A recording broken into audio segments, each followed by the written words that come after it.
자, 마지막으로 이번 시간에 배운 내용을 전체적으로 요약 정리하고 그 다음에 연습 문제에 대해서 설명을 드리도록 하겠습니다.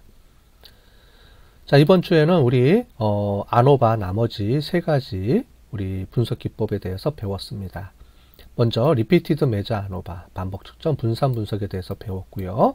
그 다음에 two-way 아노바, 그 다음에 two-way repeated measure 아노바, 이렇게 해서 세 가지를 우리가 배웠습니다. 자, 먼저 repeated measure 아노바입니다. repeated measure 아노바는 반복을 3번 이상 했을 때입니다. 그죠? 자, 영어 효과를 측정하기 위해서 참여 전에 영어 점수를 재고요. 중간고사 때 영어 점수를 재고 최종 시험을 본 다음에 영어 점수를 재서 이 세 가지 시점 간의 차이가 있는지를 보겠습니다. 자, 그래서 귀무가설은 시점 간의 차이가 없다가 맞겠죠. 그래서 첫 번째, 두 번째, 첫 번째, 세 번째, 두 번째, 세 번째. 그래서 시점 간은 차이는 총 3개가 나오죠. 그죠? 우리 경우의 수가 3가지가 나옵니다.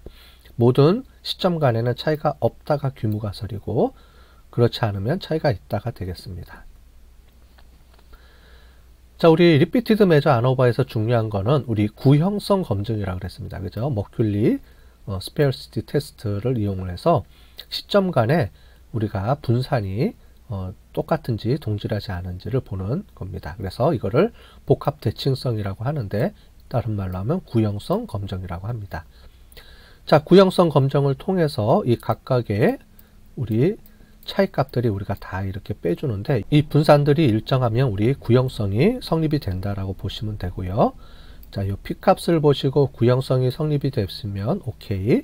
만약에 이 구형성이 성립이 안 되면 그린하우저라든가 humboldt를 이용한 결과표를 보시면 되겠습니다.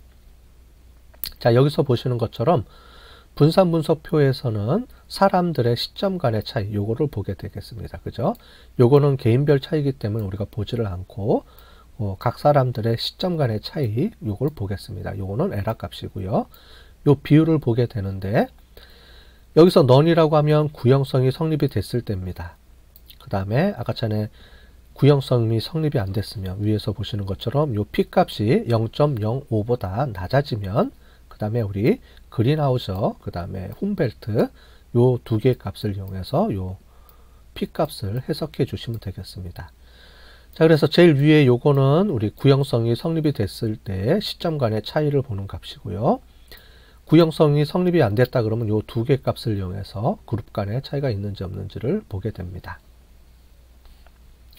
자, 투웨이 아노바입니다. 투웨이 아노바는 두 개의 요인이 서로 연관성이 있는지를 보게 됩니다. 자, 튀길 때 온도와 튀기는 방법 이 두 가지가 서로 어떤 상호작용이 있는지 없는지 이걸 보게 되는 거죠. 자, 그래서 상호작용이 있다 없다를 이렇게 그래프로 표시해 주면 좋습니다.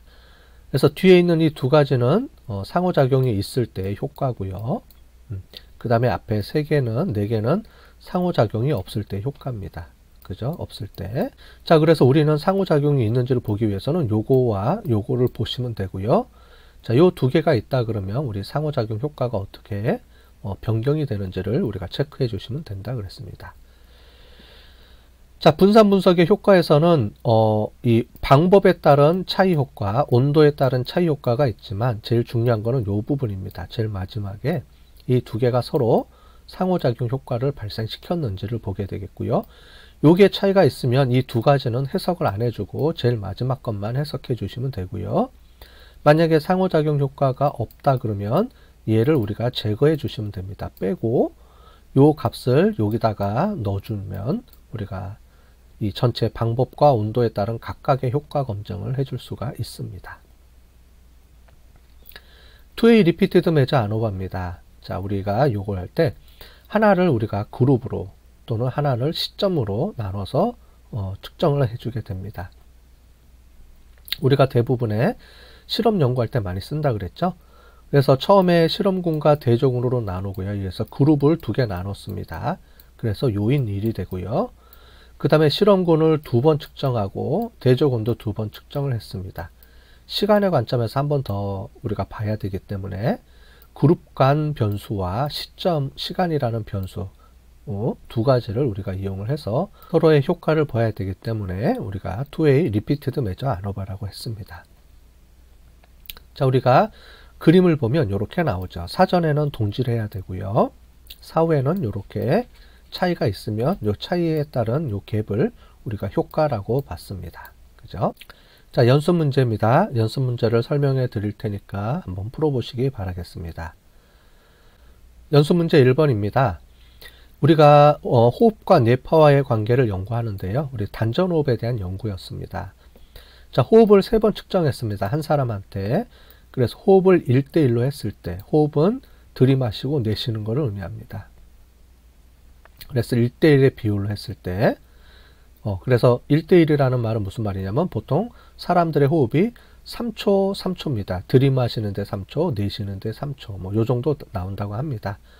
자, 그래서 똑같이 3초, 3초 이렇게 했을 때 또는 7대3, 3대7로 호흡을 변화했을 때 과연 뇌파가 차이가 있는지 없는지를 보는 겁니다. 자, 채널 1이 있고요. 채널 2가 있습니다. 채널 1에도 호흡이 1대1, 7대3, 3대7이 있고요. 그 다음에 채널 2도 똑같이 있습니다. 자, 그래서 요거를 재야 되니까 한 사람을 3번 측정했죠. 사람 간에 우리 호흡의 차이를 보는 거니까 이거는 리피티드 메저 아노바로 해주셔야 되겠습니다. 그죠? 자, 호흡에 따라서 채널 1, 2, 3가 채널 1과 채널 2는 호흡에 따라서 차이가 있는지 없는지를 검증해 주시고요. 그 다음에 혹시 구형성 가정을 검증해 주셔서 만족하면 오케이, 만족하지 않으면 그린아우저나 흠벨트 값으로 다시 한번 보정해서 보시기 바라겠습니다. 자, 연수 문제 2번입니다. 연수 문제 2번은 치아 성장에 영향을 주는 보충제에 대한 연구입니다. 자, 보충제와 용량이 있는데요. 보충제는 오렌지 주스, OJ라고 되어 있는데 이게 오렌지 주스고요. VC라고 되어 있는데 이건 비타민을 의미합니다. 비타민 C를. 그 다음에 용량을 3번 측정했습니다. 넣어줬습니다. 500, 1000, 2000. 자, 이렇게 했을 때 우리가 치아의 성장에 영향을 주는지 이렇게 본 데이터인데요. 자, 이 데이터는 우리가 잠오비에 내장되어 있습니다. 우리 잠오비 위에 왼쪽에서 메뉴를 들어가 보시면 메뉴에 오픈이 있습니다. 그죠? 오픈해서 들어가 보시면 디스 컴퓨터가 있고요. 또는 데이터 라이브러리라는 폴더가 있습니다. 데이터 라이브러리 폴더에 들어가시면 투스크로스라는 파일이 있습니다. 이 파일을 받아서 사용하시면 되겠습니다. 자, 그랬을 때 이 오렌지 주스하고 비타민 요 보충제와 용량에 따라서 어떤 연관성이 있는지 상호작용 효과를 한번 검증해 보시기 바라겠습니다. 자, 문제 3번입니다. 문제 3번은 문제 1번하고 연동돼서 푸시면 되겠습니다. 자, 여기서 보시면 뇌파의 관계를 보는데 그 중에 성별이 있습니다. 자, 성별이 남자가 있고 여자가 있는데 과연 성별 간의 호흡의 변화에 따른 차이가 있었는지, 즉 성별과 호흡의 변화가 서로 상호작용 효과가 있었는지를 한번 검증해 보시고요.